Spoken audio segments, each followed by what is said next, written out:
attracted so much attention from many spheres of society, including the political arena. We're now joined by the leader of Build One South Africa, Maimane, who's calling on the police minister, Bheki Cele, to resign. Thank you very much, sir, for your time this afternoon. So you believe this is not just about Thabo Bester, but there's obviously a sophisticated network that allowed for this to happen.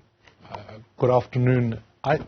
First and foremost, I maintain that today, if you're a victim of Thabo Bester, you're sitting watching a theater take place in front of you and you feel secondary violation, I would imagine, given the state of the fact that there's an absence of justice.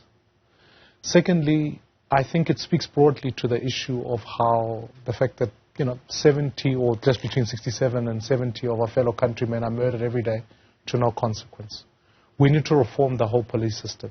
When I talk about the 10-point plan which we tabled, ultimately we've got to bring policing closer to the ground. And so Minister Bheki Cele, in this instance, who leads the National Police Service, has failed. And every single day is a genuine failure around policing crime, around arresting criminals, around keeping prisoners in prison. And ultimately, that people are able to continue crime, even from police cells, is actually an indicator of the fact that South Africa is genuinely, the cancer of our country around crime is exacerbated by the fact that we have an ineffective police ministry and an ineffective police minister. And so I stand on it, he must resign. Is it just about the police ministry or also the justice department as well? The silence of Minister Ronald Lamola must be called upon. I want the Ministry of Justice to come and demonstrate to the people of this country how the ecosystem of justice is collapsing. The reality is, when you look at correctional services, and I happen to interact with a number of prisoners, it often strikes me how they're able to get basic services like cell phones, how in fact things are being smuggled in and out of prison as we speak, and how ultimately communities feel profoundly vulnerable when they think to themselves there'll be a criminal who is able to mobilize criminal activities as retribution against often witnesses, as retribution often against the very people that they've stolen from. And so you've got communities living in fear whilst the criminals are walking around freely. We should invert that. We should get the criminals to live in fear, that you'll get arrested, and furthermore, you will stay in prison, and the criminal justice system must address that. At this point in time, there's a failure at arrest, there's a failure in the criminal justice system, so much so that when you look at real numbers as to how many people sometimes end up spending time in jail without the prospect of being in trial, etc., that number is closer to about 300 days, which is a concerning number, meaning that actually the system isn't being able to get people from arrest to conviction. Most people will tell you that actually the number of convictions around people arrested for murder sit way below 20%, which means that in fact your probability of being arrested for committing crime in this country is becoming less. And what Thabo Bester proves is that even after you've been arrested, some privileges continue and you've got potential to be able to mastermind a crime of escape from inside the prison cell. Speaking of privileges continuing, even though you're in a prison cell, the Correctional Services statement spoke of this being a public-private partnership between the prison, the specific facility in Mangaung, which is operated by G4S, if I'm not mistaken. And so what do we need to understand about these public-private partnerships, or do we need to know more about the public-private partnerships and private prisons that are being operated by people outside of the police, the criminal justice system, or the justice department? Yeah, that's not unique to South Africa. You can go all over the continent, you can go all over the world. Prison services and provision of prison services isn't necessarily it's a function upon which, when the state hasn't got capacity to build more prisons, the private sector steps in, right? That's a normal thing. But almost immediately, when a breach of that nature takes place, it triggers particular action that not only revokes the capability of the company to continue the service, but it adds additional penalties to that type of negotiations. PPPs are going to be a normal part of life. We've got private hospitals as we do have public hospitals. We've got particular hospitals that have got a combination of both, where the private sector works a particular ward. So this is not a unique thing. It's the same in security. You've got private security and public security. The point at the end of the day is that there are particular standards, there are particular processes. And that's why I come back. When I highlight this issue about the 10-point plan that we've raised and saying bring policing locally, because ultimately you ensure that intelligence sits closer to the ground. You also ensure that the criminal justice system is far more reactive because communities are more involved, and the ability to be able to arrest is far more expedited because you've got also the Metro Police involved, you've got private security involved, and you've got public policing involved so that you can quickly arrest the criminals. Because crime isn't committed by everyone in South Africa. It's committed by the same people every single time on a repeated basis.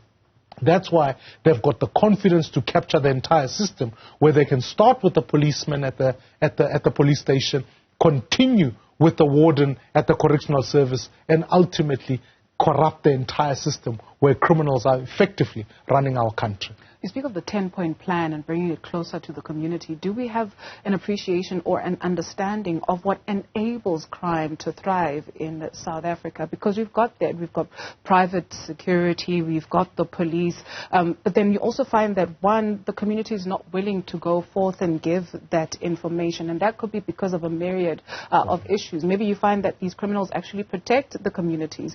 We speak to policing unions who tell you that police officers do not get paid enough to put their lives on the line. And so what is it that keeps on enabling and emboldening people to thrive in crime in South Africa and actually get away with it? Yeah.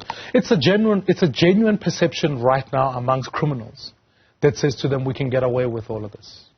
You speak to any mother in any community will tell you they know where the drug dens are. They know who's distributing drugs, but people know. There's a genuine perception that says we'll never get arrested. And here's one stat that I think we need to zone in on. And that's why when I say it's bringing it down, it's not just localizing police, it's increasing numbers. Because here's the first fact. International norms tell us that, in fact, to be effective at fighting crime, the ratio of police person per citizen needs to be between 1 to 350, somewhere there. If you come with me to my community in Dobsonville, you get to 1:1,200. That's one. The police, that same police person, doesn't have prioritization. We haven't prioritized murder, we haven't prioritized all of that. So they are dealing with a myriad of crimes that are before them. Motor vehicle accident can take the same priority as rape, as take the same priority as murder, in the eyes of that particular investigating officer. The capacitation of police stations is poor, in the sense that you don't have vehicles, and the training of those policemen is poor. And then by the time it gets to the court system, the presentation of evidence, where sometimes dockets can be bought, and all of those issues, mean that you are dealing within a broader ecosystem where ultimately criminals know they can get away with murder. They know it. So we have to invert that. So when I talk about localizing it, I also mean, as we saw in National Shutdown, because funny enough, for the first time we had police presence, but it was augmented by the army. I'm saying, no, you don't need the army. What you actually need in a country where there's more private security than there are actual police, aggregate those into the thing, add Metro Police, add the SEPs to it, bring intelligence local to the ground, so that we know so-and-so in this community is committing a crime, and all agencies have to be able to find them, arrest them, so that when the evidence is presented before a court, the conviction can be secured, and we can ensure that those who do the crime ultimately do the time.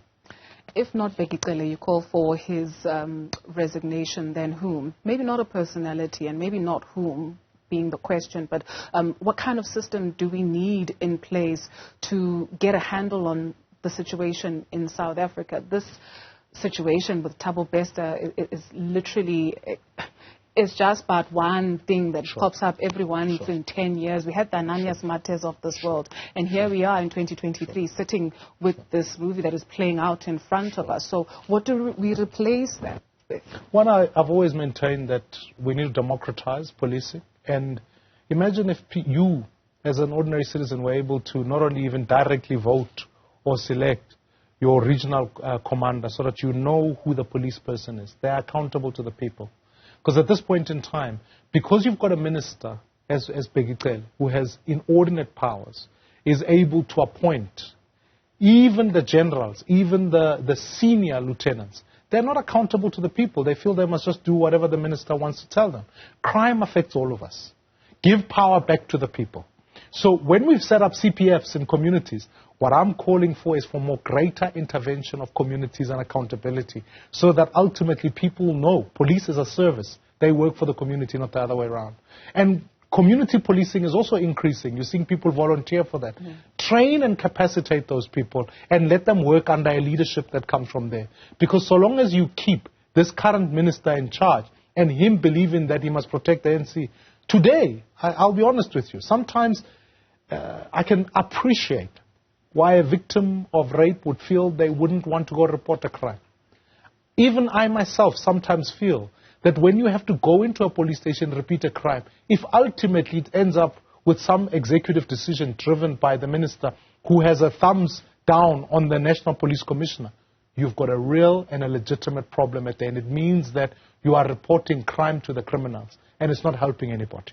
So what I'm calling for is that let's bring accountability lower down, let's have direct election, and let's make sure the process of appointing the National Police Commissioner is far more transparent, so that all of us know that person, actually, here are their credentials, they've come within the force, and they can lead the force. Because so long as we go through this revolving door of National Police Commissioners, who even the current one doesn't have apparently security clearance, tells you that in fact there cannot be leadership that provides command, that commands direction and prioritization amongst the police.